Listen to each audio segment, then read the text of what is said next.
for you with making some pasta, making some cheese, and showing you how to make some really simple sauces. So we'll spend a few minutes going through all of the processes, but I do have some people that are here in the Center for Food Lecture Theatre with me that will be helping. So beside me I have Ashley. Ashley is a recent graduate. She just finished a couple weeks ago after 2 years of culinary management.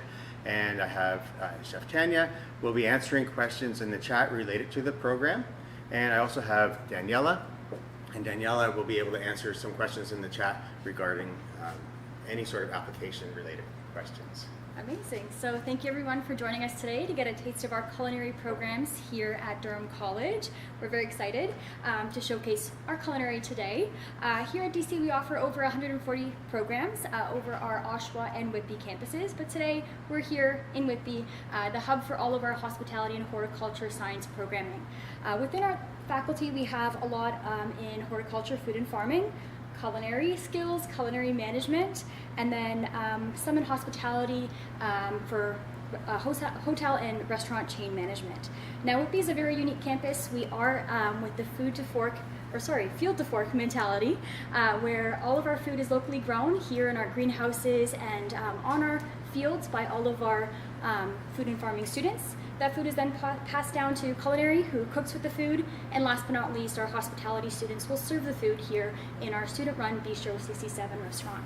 So I'll pass it back over to you. Great, thanks. So we're going to take a look, first of all, we're going to make some stuffed pasta with ricotta cheese filling. This is things that you can actually do at home quite easily, and it's Mother's Day this weekend, so you don't need any special equipment. We're going to just show you how to make some pasta and some cheese, and we are going to start with ricotta cheese. So Ashley is going to be taking a look here at this pot, and you can see, so what we have in this pot is we have little wisps of steam coming off. So if you don't have a thermometer, those wisps of steam, that means it's about 180 Fahrenheit, 82 Celsius, and it's hot enough that we can add some flavoring and acid. So we're going to add citric acid in the form of lemon, but you could also use powdered citric acid as well. So you can buy that at Shoppers Drug Mart, Bulk Barn, online you can buy it as well. But you have to be careful with the amount you're putting in, about 7.5 mils per liter. Depending on the size of your lemon, you may want to put 1.5 lemons, but there's a real good trigger that you're going to look for, and that's curds and whey. So curds are going to be the nice white fluffy solids that are floating to the top, and whey is going to be a yellowish liquid. So we're going to get there soon, and we're going to slowly stir, not aggressively, it's kind of important. We're going to slowly stir the lemon juice, and we put the zest in just for some extra flavor into the milk. And we'll start to see little chunks appear on the spoon, and we know it's starting to work. Let that rest for a minute or so, and light stir. These lemons are pretty small. We're going to add another half lemon. Wait 3 minutes. If it's not clear, then we're going to add the rest of the second lemon. Now we could do this for dessert and add some sugar to it, a little tiny bit of salt and some sugar. But we're going to be using this to fill our pasta. So we're going to add some garlic. So we've sliced some garlic, chopped it up, cooked it lightly in a little bit of olive oil and some salt and pepper. We've got some basil, and as Daniela mentioned, field to fork. We went out to the field today because the garlic chives are up. They're nice, about 6 inches long. These are a nice flat chive, but they have a really nice mild garlic flavor in them. So we're going to put some garlic chives into the pasta. This garlic came out of the ground in like late August here at the Center for Food. It's been wintered, and we're just using up the last of the supply while the new garlic is now coming out and just starting to grow and get its scapes on. So we're going to be pretty excited about that. So this cheese filling is, we can see that Ashley's going to hold up the spoon. You can see the chunks on the spoon, and it's starting to get a little bit more white, not just stainless steel, but we're still pretty milky, so she's going to add in the other half lemon. You want something a little different, put lime juice in. You probably need 2.5 or 3 limes, and if they just don't have quite enough acid, we'll enhance that with a tiny bit of citric acid. It's just a white crystalline powder. If you like those Sour Patch Kids and things like that, they just put citric acid and sugar on top of like a little jelly. That's what you're eating, but it's the same idea going into here. So this is getting nice and thick and light now. So we're gonna let that sit. As soon as you see that separating, we shut the power off and just let it rest for 5 minutes. We'll put it then in a sieve. Coffee filter, cheesecloth would be good, but you can just use a sieve and separate the solid curds from the liquid whey. So we're going to take that off of the very hot spot on the induction burner. So once that's done, and Ashley will grab the filling, we're going to put this into a piping bag, but if you don't have a piping bag, a couple of spoons will work. And we'll just have this nice soft, pliable cheese that has basil, garlic, lemon zest, salt and pepper. Make sure you taste it, and taste it while it's warm.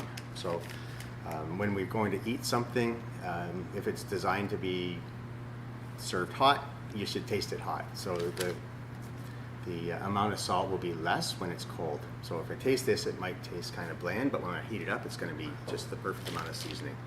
If I adjust the seasoning when it's cold, it'll be super salty when I go to serve it. So we're going to have that all ready to go. We're going to be piping this into our pastas in a little while. Now, it's weird around here. I'm the cheese guy. That's not the weird part, but the weird part is I've spent a lot of time making cheese. We do a lot of different cheeses here at Center for Food in the culinary program. I'm lactose intolerant, so you might think that's a little bit strange, but we can make this cheese out of lactose-free milk. So if you're lactose intolerant, you can certainly make that, no problem. But most of the other cheeses we make, we age, and the lactose turns to galactose, and lactose intolerant people like me can eat it. They have a 2 or 3 year shelf life. This one has a 2 or 3 day shelf life because it's a fresh cheese.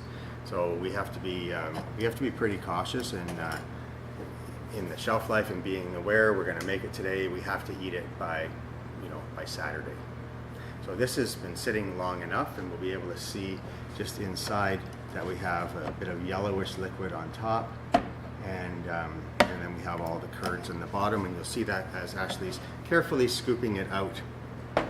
So these are super delicate. These curds, they're super delicate, and if we were just to take and dump it through the sieve, the heaviness of the liquid whey will punch out all of the moisture that's in the curds, and we'll end up with something sort of the consistency or texture of sawdust, and we don't want that. The other way you get the sawdust texture is stirring it too aggressively, and the third way is having too much heat. So a thermometer is a great idea. Again, 82°C, 180 Fahrenheit. But we're just going to scoop this out. We're going to get out of 1 liter, about 150 grams of cheese. Now we're going to get as much as we can out of here with a spoon, and then when we have very little curds left in here, we can then pour it through, and that's not going to affect the mass of curds that we have. And when you're pouring it into the sieve, you just want to pour it off to the side so you're not pouring it directly on top of the curds that are in there. Now the whey, what can we use the whey for? So if you like making bread, the whey would be a good substitute. Instead of water, you can put the whey in. You can use it to make a soup. There is a bit of acidity in, so maybe something like a clam chowder or some sort of soup that needs a bit of acid to it.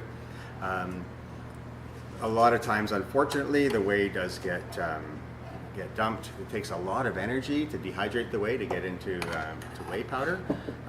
But even the whey, using it for a brine, if it's cold, you can marinate your chicken breast in the whey, and that will help keep them moister and more tender when you cook them. So we can see that we're getting a little bit of yield here. Actually, we'll lift up the screen so you can see that. So we're getting a little bit of liquid in there now, and in the bowl, and a lot of solids here as well. While this is still hot, that's when we want to add the other ingredients. So I'm going to actually be adding now the basil and the garlic chives and the chopped garlic. I want to add this in now, not that it cooks, like right in here at 180 degrees, it's going to cook a lot. I just want to get some of this herb flavor out of the herb and into the cheese, as it's finishing off. I also want to put in a little bit of pepper and salt, so I like to put in cracked black pepper, not ground, so we get a little bite every now and then. I know Chef Tanya appreciates a good chunk of black pepper every now and then. She has a bite. If you don't, then grind it up. But make this to your own liking of the flavor. Just season it to your taste. We're also going to take a garlic that's been sweat off without coloring, so super low heat, and just to start getting some aroma. I can see people walking out the hallway of the lecture theater here at the Center for Food, and their noses are kind of like, what's going on in there? Because they can smell the garlic out in the hallway. So we've got this, it's just going to get mixed up. We can actually set this mass aside into a bowl and then pour off the rest.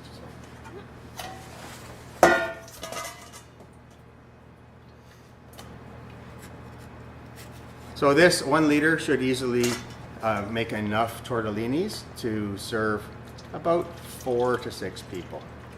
So we're going to pour this really, really gently.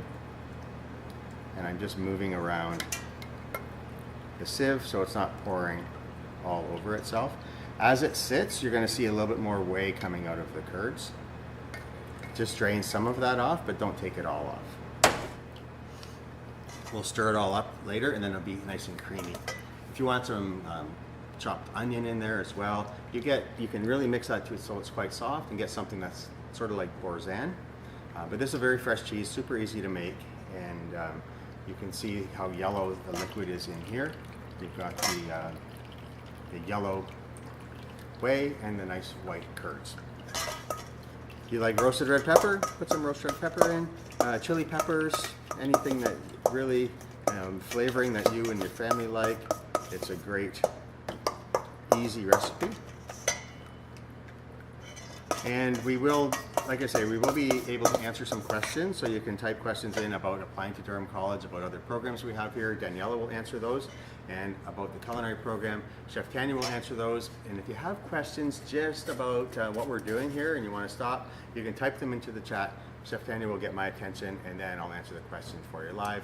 But we'll also, at the last 10 minutes or so, 10-15 minutes, just around 2 o'clock, have a general question and answer period to be able to answer anything that you may want to know about the program or the college here. Okay, so we have this beautiful filling.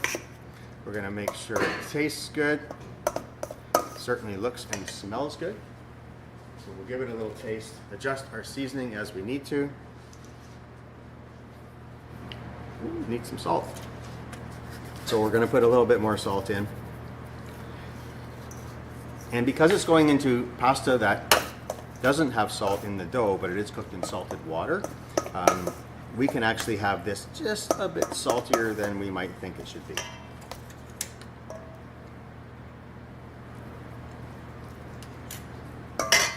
It's good, just a bit more.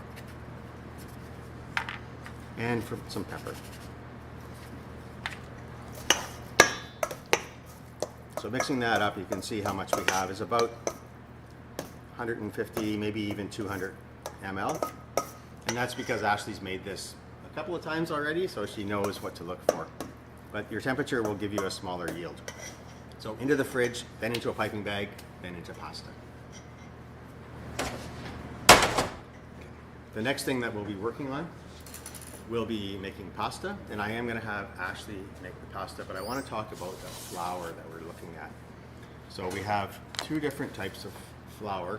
We're using flour made from Durham wheat. It's not like Durham College wheat, but it's like different spelling. But Durham wheat is a very high protein flour.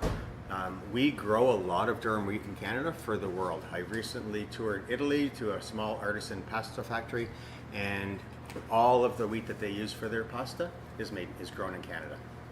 So we grow this really high protein flour. We're about 13-14% on the protein content, and we have semolina, which is like semi-ground, and it's kind of coarse, almost like cornmeal, and that means it makes good pasta. I mean, it's good for dusting, even dusting pizza.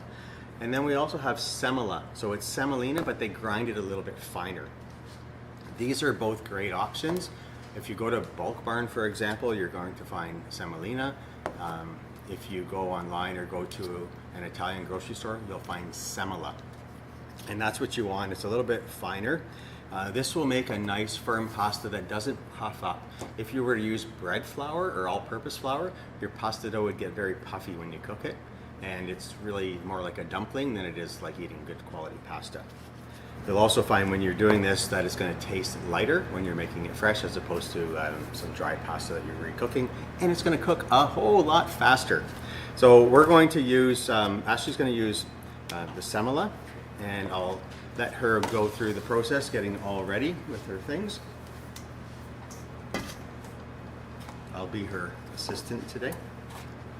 So for the pasta dough today, we're going to be making it with egg. We've got some other examples of what liquids you can use though for making pasta dough. So egg is one that you see really often online, but you can just use water, you can use a pureed vegetable, or if you want a veggie flavor, you could use a dried or powdered vegetable and add water to it as well. So you'll need about 80 grams of semola or semolina. They both work, it just semolina needs to rest a little bit longer than the semola dough. So I'm just adding in the egg.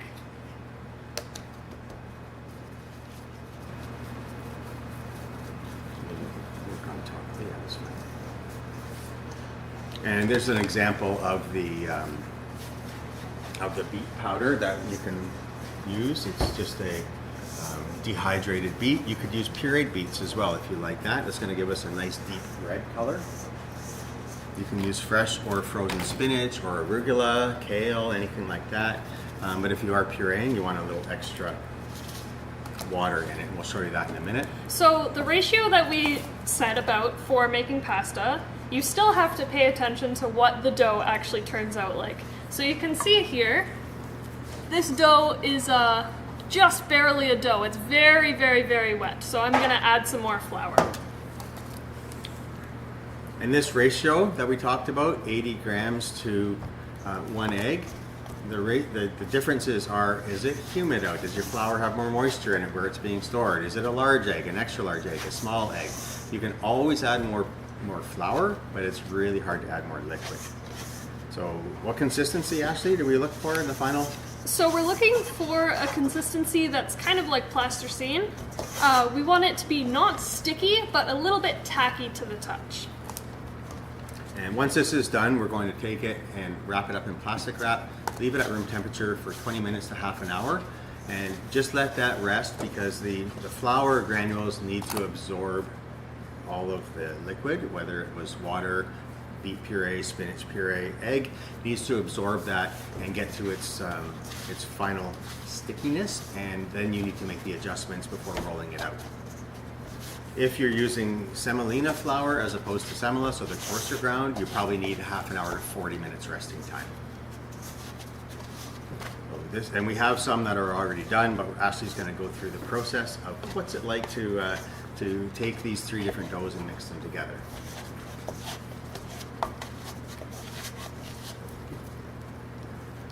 So kneading it, it's important that you get that all worked in, and if it's too hard for you on a bowl, work on the table, and then you're not kind of forcing that action and hurting your wrist or your elbow or anything like that. The bowl makes a much faster cleanup though. So here's some spinach that we had pureed. So we took some frozen spinach, and it wasn't going to puree all that well just by itself. So I added a fair bit of water, and you can see in here there's about 100 mils of water that I had for about 50 mils of spinach. I pureed it, then I just strained it. I used the spinach to make the dough, but I don't want it super wet because if I use a lot of just this liquid, it won't be very green. And my finishing dough here, I'll just unwrap while Ashley's working away there. My finished dough is a nice green color, and that will really show up brightly when it's cooked. Could you substitute the egg for the spinach water? Pardon me? Could you substitute the egg for the spinach water? Yes, we can use, instead of an egg, that's about 50 milliliters of water, we would use 50 milliliters of spinach puree, or 50 milliliters of pureed beet or pureed carrot? Great question, thank you for that.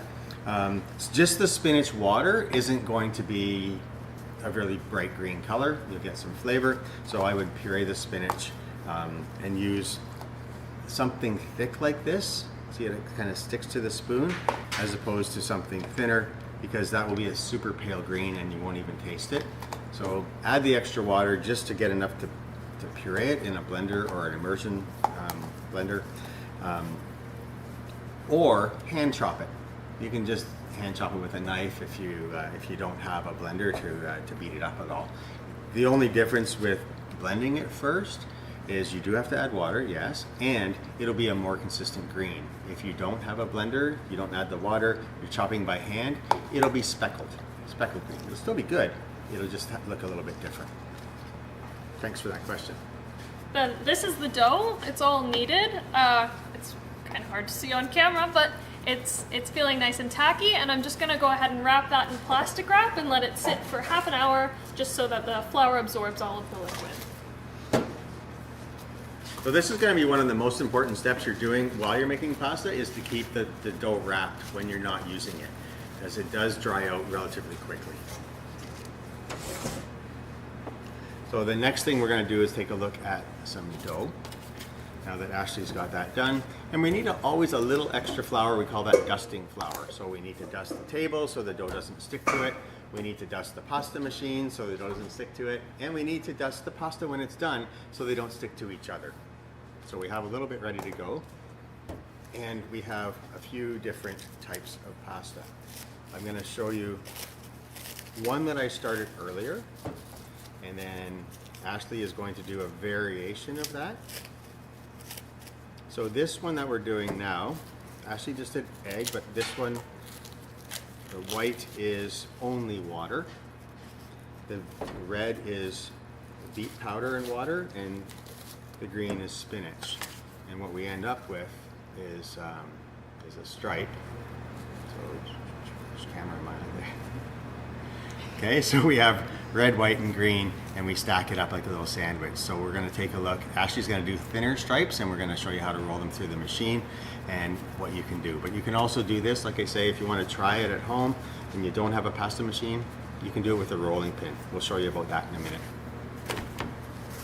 Okay, so an important step when you're doing this is to make sure all of your doughs are the same level of moisture. Make sure they're all about the same. So these doughs are pretty good here.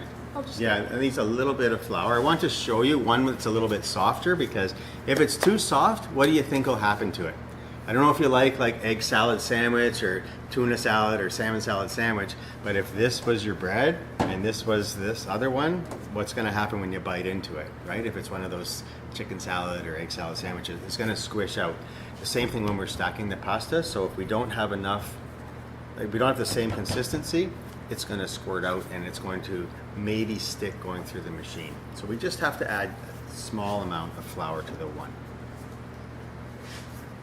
So we're just going to do that. We're going to sprinkle a little bit of flour on the table and then just continue to knead it like we were before. And this just needed a tiny little bit to get to the same level. And because this has already rested for its 20 minutes, we don't need to rest it again when we're adding that adjustment flour. Okay, so it's just a little bit extra. That's all we need. But like I said before, it's really, really hard to add more liquid, add more water or juice. When you're making pasta before you rest it, I find if you think the dough is a little bit wet, or if you let it rest and then adjust it, you're going to get a better consistency, because you've let it rest, you've kind of seen where it's at, and then you can adjust it.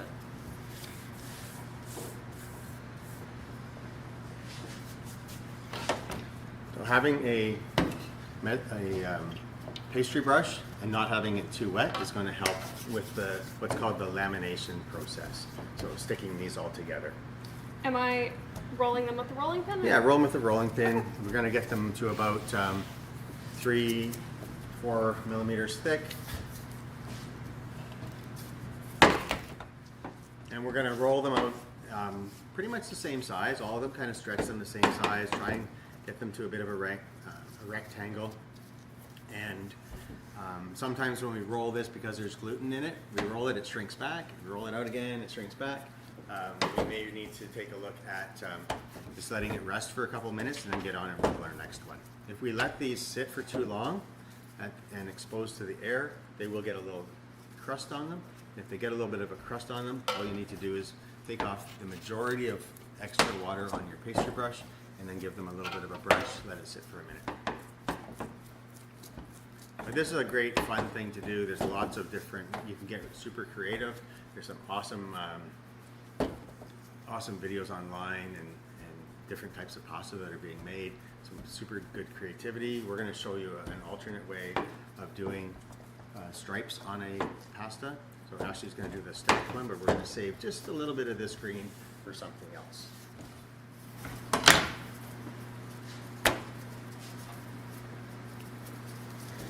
It's called applique, and we're just going to take and run it through our spaghetti cutter and then lay stripes on in a sort of a squiggly pattern and then roll them through, and it's just going to give us an abstract look to the outside of the pasta. If you're creative, maybe there's a cake decorator and you're like Chef Tanya's our pastry chef here, and if you have that other creative side of you that really wants to do something and you've got little cutters, you can cut little flowers out and stick them on the outside and make little leaves and stems out of the green. And there's a lot of different things that you can do, and you can have a lot of fun with it. But we do spend some time on making pasta because this is something that a lot of restaurants can make a lot of money on, and when you make it yourself, it's going to be different than the place down the road, and you can charge more money. People know that it's fresh, handmade, in-house, and it's good. They're going to be willing to pay for it and really come back and eat it because you're going to have a variety that nobody else has. So now Ashley's getting to a point that all of these are getting to the right thickness, and then we'll just take and trim them all up. And we'll use her egg dough to make the ones with the kind of crazy green stripes on them as well. And we can take a look at the zero waste idea with this. Any trimmings that we have, we can mash them all together and roll them out and get a really cool tie-dye or marble look to it. So we don't have to worry about throwing anything out of the way. I can't remember the name of it, maybe Chef T does, but there's a name that Italians have, and it's for poorly cut pasta sheets. So when you trim it off and you make these perfect spaghetti or perfect ravioli, and then you have all the offcuts, somebody cooks all of that up and they call it something. And it's really popular in Rome, and they charge like $40 for it, and it's all it was is scraps. So you can say you're doing something super, super high-end fancy, and it's all just scraps of pasta.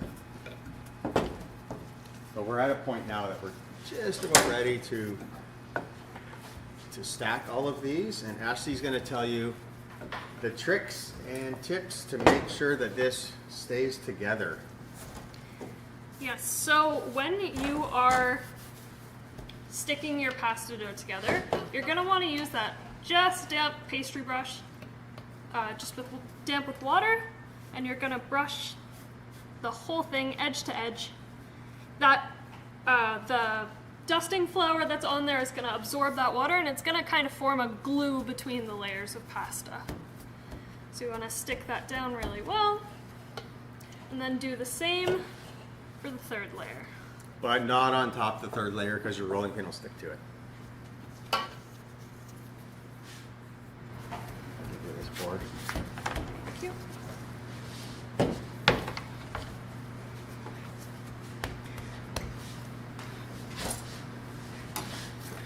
So now we've got these nice thin layers, and this can be cut like in 4 even pieces. We'll line up all the cut edges and stack them again, and we'll have 12 layers of really cool striped pasta.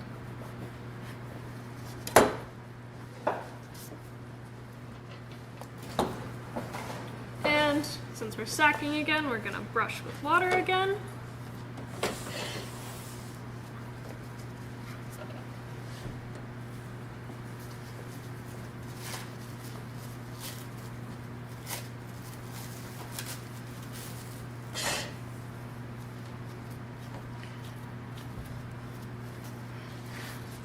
So those are our nice layers.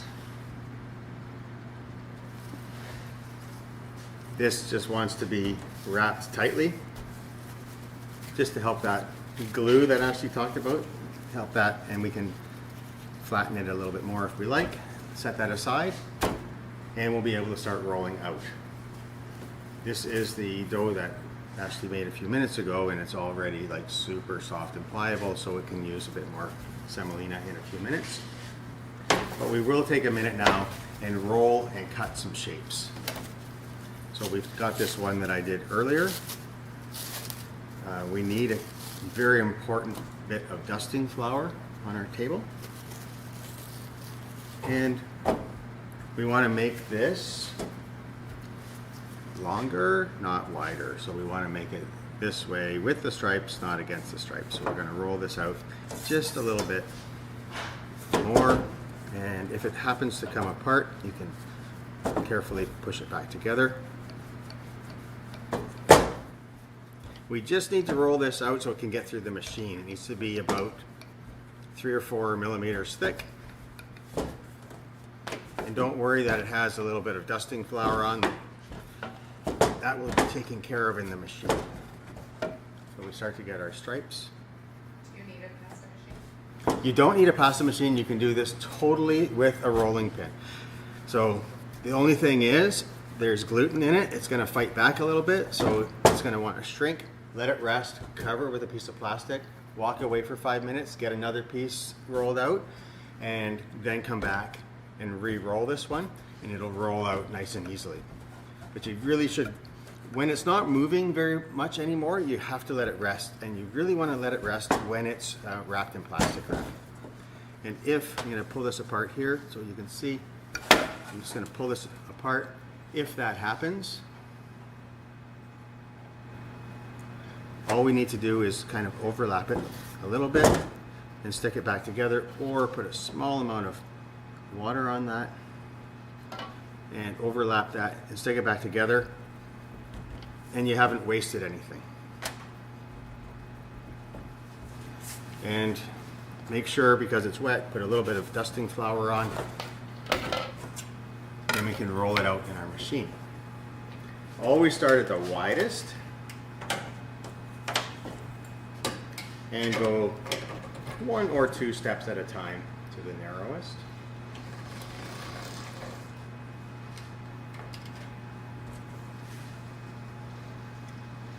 And don't go crazy fast. And most machines, you stop at the second last thickness, because if you go to the final thickness, it'll be too thin. It might tear when you're going to stuff them. But if you go to the second last thickness, do that twice, because we've just rolled it out. Now it's starting to shrink again, and then we want it to relax for a second and put it back in, and we're going to get a nice decent length out of that.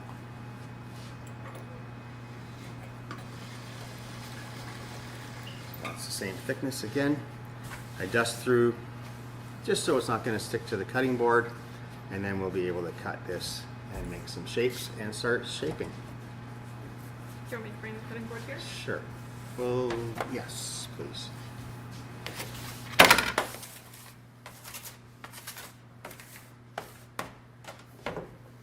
So Ashley's going to make a few different shapes.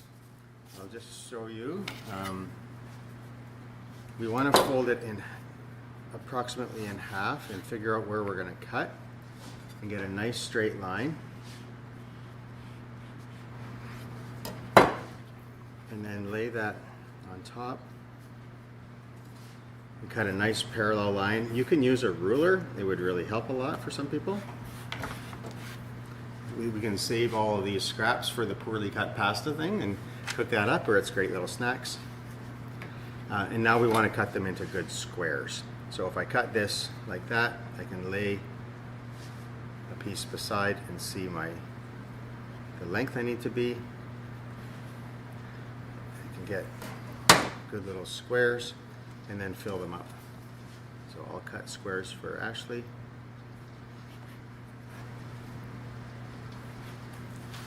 one of the next things we need to do is make sure they're going to stick together again, so we go back to adding more water. I'm going to roll out some more dough, and Ashley's going to walk you through how to make a variety of shapes. We're going to make some stuffed, and we're going to make just some shaped. Shaped ones obviously have no filling, but they're still kind of fun to make. So we've got a few different shapes in mind that we want to walk you through. And we'll show you all of them afterwards, but she's just going to start with a few. And it's really important to remember, get as much water off of that pastry brush as possible, because it's going to make these really soggy. The other thing that's important to remember is put a little bit of semolina flour down on your tray so the pasta doesn't stick to it. Okay? It's all on you while I roll out. Alright, so I'm going to be starting with farfalle, which is the bow tie shaped pasta.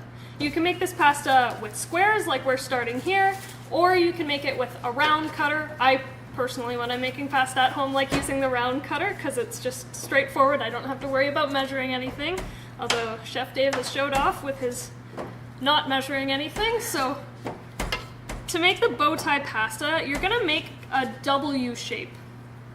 So you're going to wet the middle a little bit, and you fold it into a V, and then down, so I guess a W or an M, and then you pinch the middle together. And you want to make sure both sides of the dough are a little bit wet in the middle so that it holds together. And that is your farfalle. I'm going to make a couple more of those. Another way to do that, to make farfalle, is doing it on the table. And you put one finger in the middle of the pasta, and then your thumb and, so index finger in the middle, your middle finger and thumb, and you kind of press both, oh, hard to do on a cutting board. And you press both sides up at once, and then take your index finger out and pinch the sides together. And that gives you your farfalle shape. You can also make these with a scalloped edge, which is kind of like ridges, which I like to use my round cutter for as well.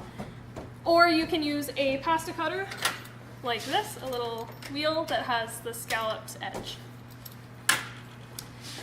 Next, we will do garganelli. So garganelli is this little shape here. It's a round shape, and it's got some ridges on it. You can make it without ridges. You can use a pasta board, or you can use a sushi mat to make these. And then you'll also want to use a spoon, something about this size. Would you have a size for that? That is about a centimeter. About a centimeter. It's sort of like making penne, but this particular one is called garganelli, and it starts with a flat pasta as opposed to being extruded through a tube mold. So this is just a little bit of a, you can make it at home with, again, with no special equipment. So you wrap the pasta on a diagonal around the spoon, wet the edge a little bit, and then press it together like this. Then you're going to make sure that wet edge isn't wet while you go over the sushi mat or the pasta board. So this pasta board has little ridges on it, and you press it down and just roll the spoon to get those ridges. There you go, and that gives you nice ridges, and those ridges will help to hold the sauce better. Yeah, you can do that. We'll do it right on we'll get the angle from that other camera. Okay. You can do it right on. It's easy if you're not holding the pasta board in your hand, because you won't be able to hold the sushi mat in your hand either, so you're going to lay that right on that mat. So we'll do one more on the table here with the pasta board, and then we'll do another one using the sushi mat.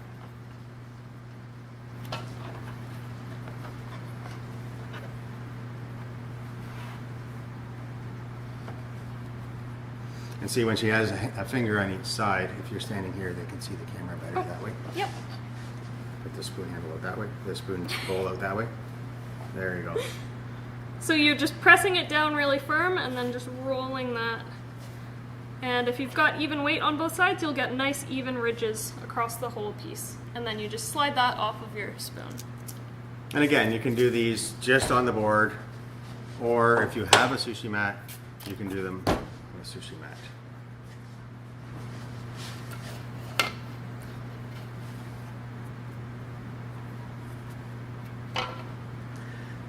Easy to do with a rolling pin. Again, no pasta machine required. Give it a little bit of pressure like Ashley just did, and you just want to get those nice little ridges in. It's a simple way of doing something that's going to look attractive. You have a smaller spoon, that's okay. You have a bigger spoon, that's okay too. Okay, these are going to take like fresh when we just make them about 2 to 3 minutes to cook only. We can dry them, just leave them on a tray, dry them overnight, put them in a bag. They'll last 6 months in a bag in your cupboard or in a little container. 6 months. But they'll then take about 7 or 8 minutes to cook. But they have a fair bit of moisture in them right now. So we're going to do 2 things. We're going to just brush this totally with water to get some glue going, and then some adhesion going, and then Ashley's going to fill them up and show you some tortellinis. And then we'll do caramelle out of the pasta that she just recently made. You'll probably be able to do 5 or 6 at a time like we're doing here.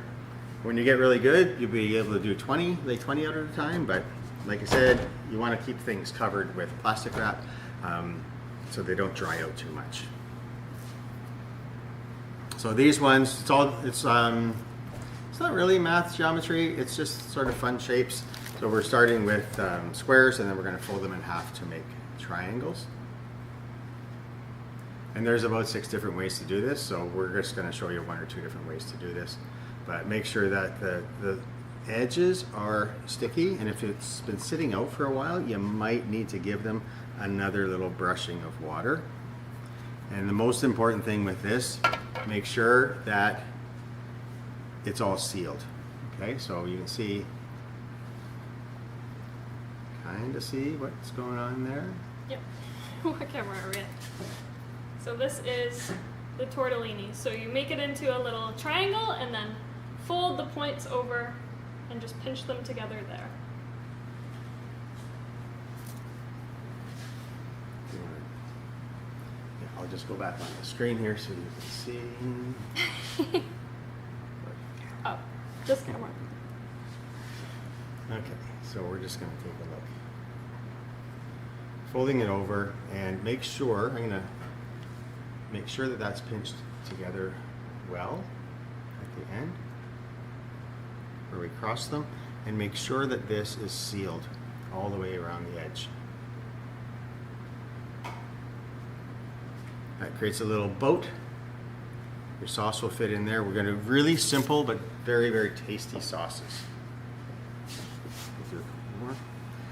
I shall get on screen again and do a couple more, and then we'll move on to another one.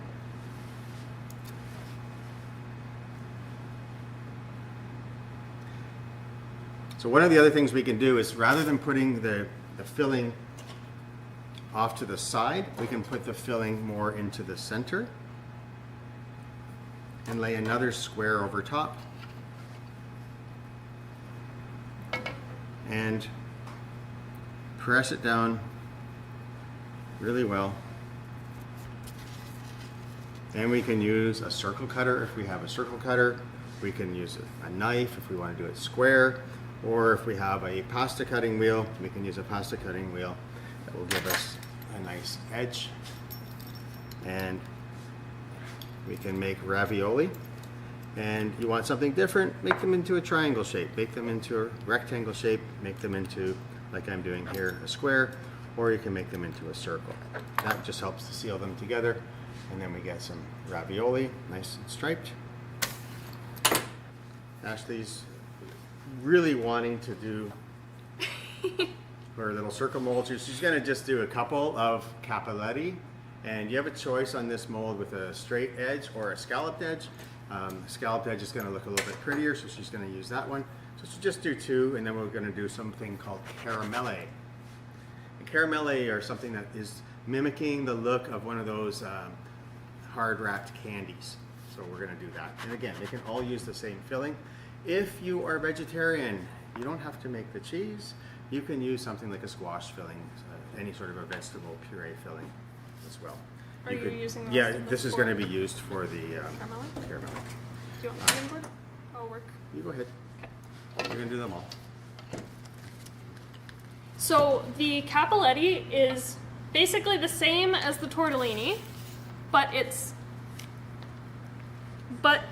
is cut as a circle, not as a square. So that's why I like it, because I don't have to pull out my ruler.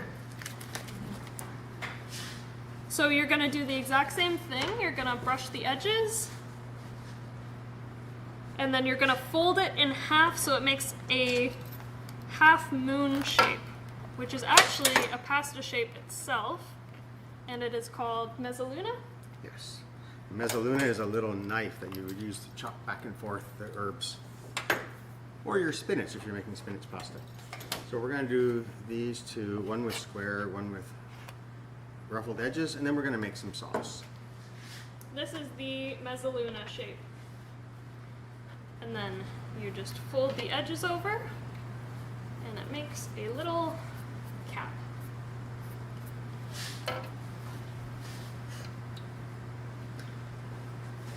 The last one we're going to do takes a rectangle, and you can see my rectangular shape here. And I'm just going to put a small amount of filling in the middle.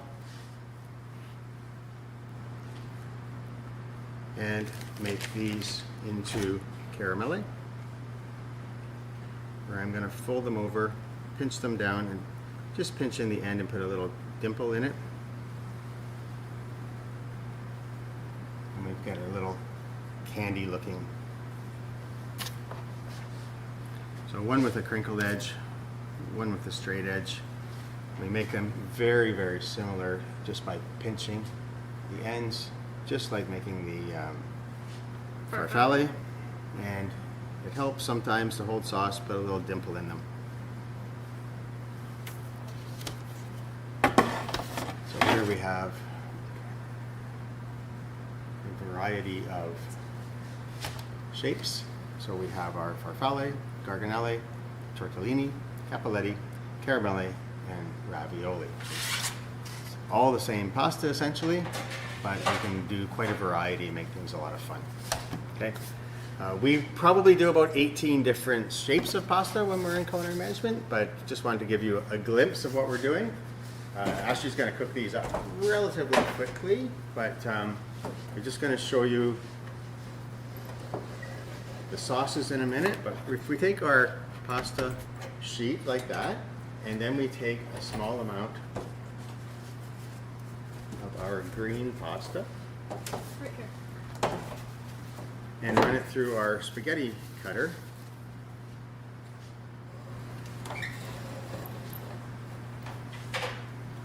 You can put little random pieces of green on, and then just press this in with a rolling pin.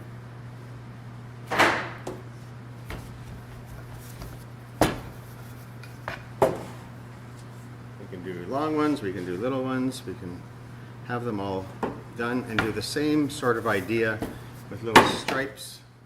Punch out a little circle, and then we can fill it in, or a rectangle or a square.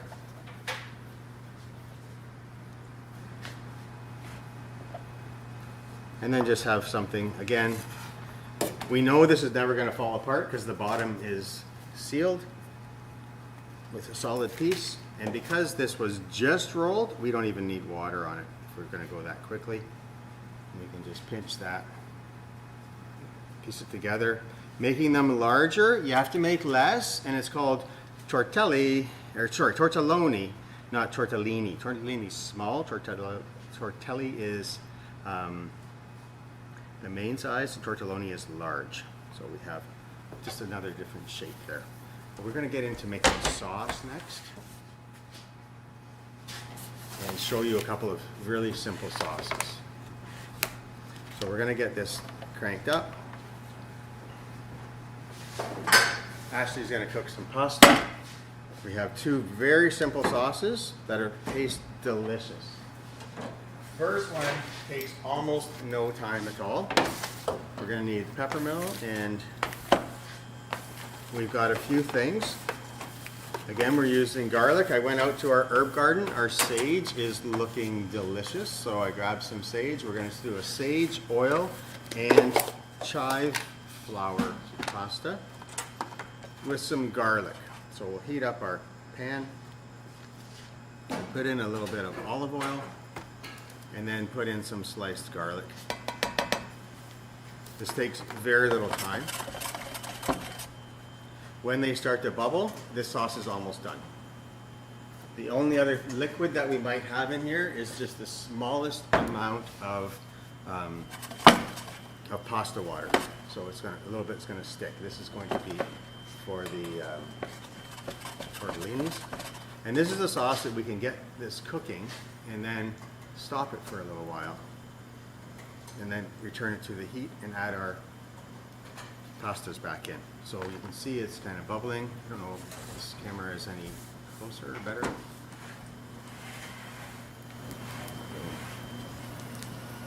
So it's kind of bubbling, and as soon as that bubbles, we're going to put in our sage. You'll hear a little sizzle. Take it off the heat. It's ready now for the pasta. Put in a little pepper, maybe a little salt, and it's done. The next sauce takes a little bit longer.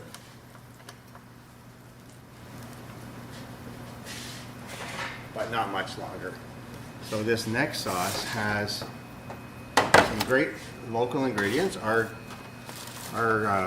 food and farming students don't have their tomatoes in the ground yet. We have to wait till after May, but these are just not far from here. Product of Ontario and Kingsville. So this is a mixture of different colors of cherry tomatoes, and we're going to use them. All I've done with them is slice them up. I'm going to start this exactly the same way into a warm pan. I'm going to put some olive oil, put my garlic in. Again, I'm going to wait for that to kind of bubble. I don't want it to burn. And then I'm just going to add my tomatoes and some basil. And that's all we need to do. It's going to cook very, very quickly, and then we're going to put our pasta into this, and Ashley's going to plate them.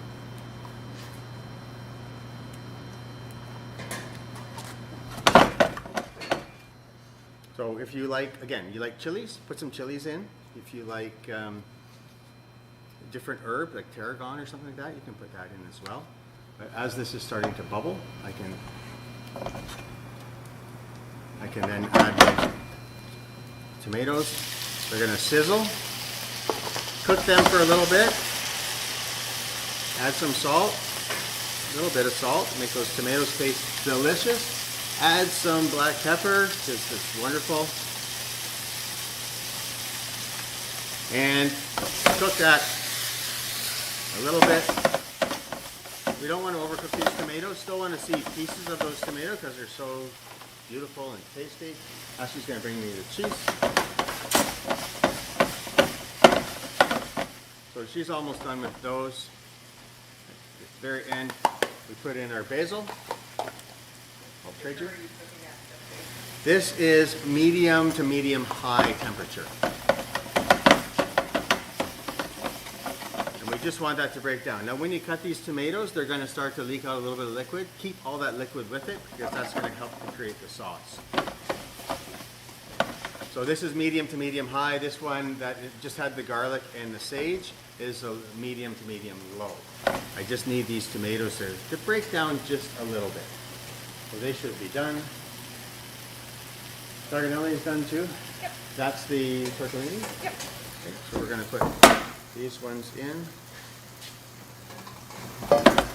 And you can see the beautiful deep red color we have from those beets. And all we want to do is get this back on the pan, toss them around, get them covered with that sauce, and then send it to our wonderful Ashley for plating.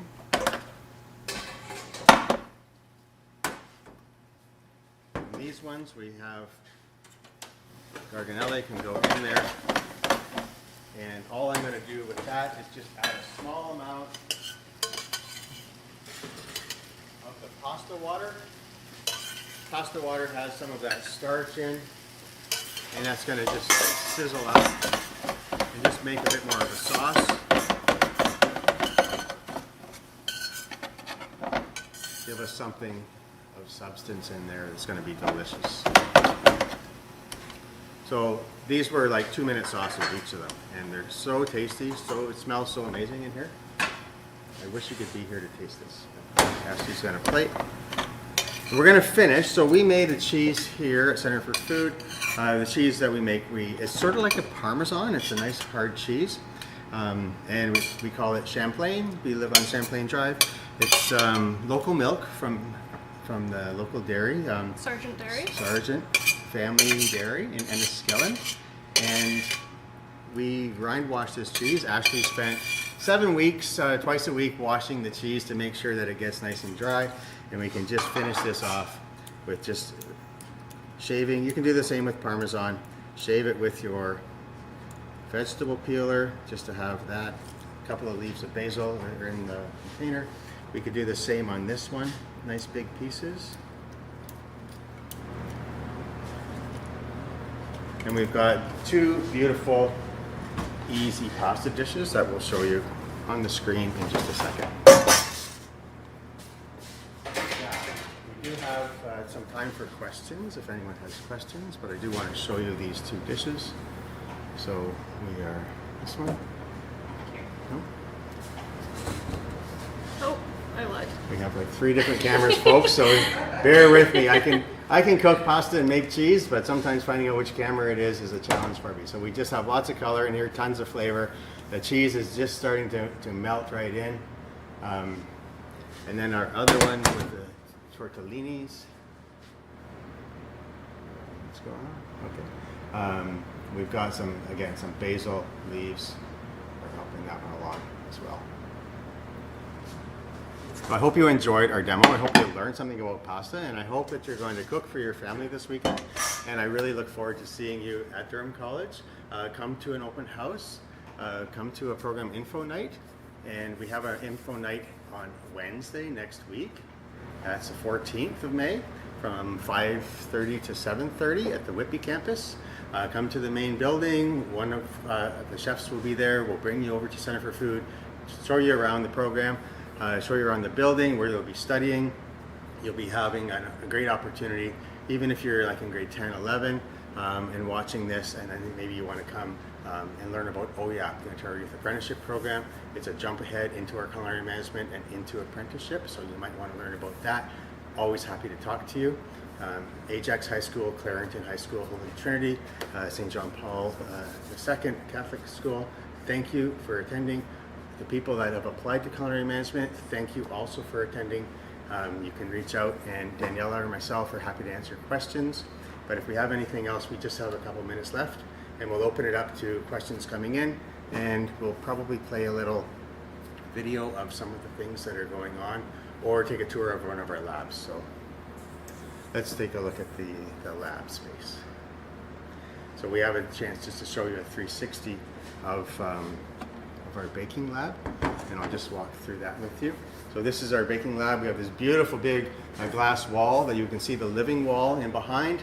The orange wall is coming along, and that's going to be leading into a bank of stoves. There'll be no more than 24 students in a kitchen at a time, and 2 people to a stove, 2 people to a 6-foot workstation. When you're here, all of your tuition, it includes a beautiful knife and equipment kit with everything that you need to continue through your career with, all the knives, spoons, scales, measuring spoons, tongs, all of those things that you're going to need.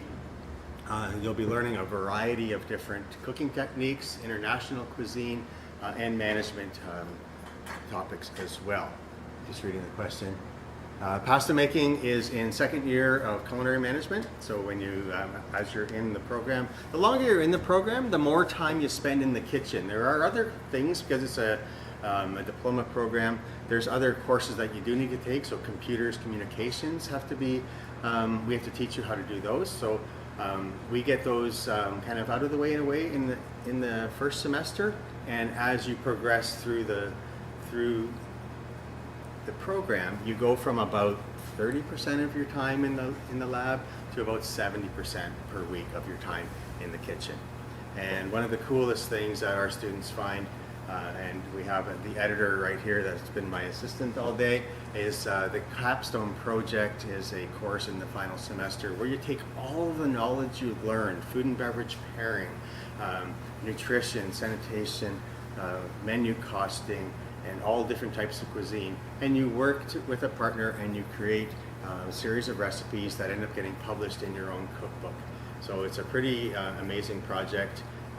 It's a lot of fun, and it's a lot of work, but it actually gives you more insight into being a culinary manager in training, so to speak.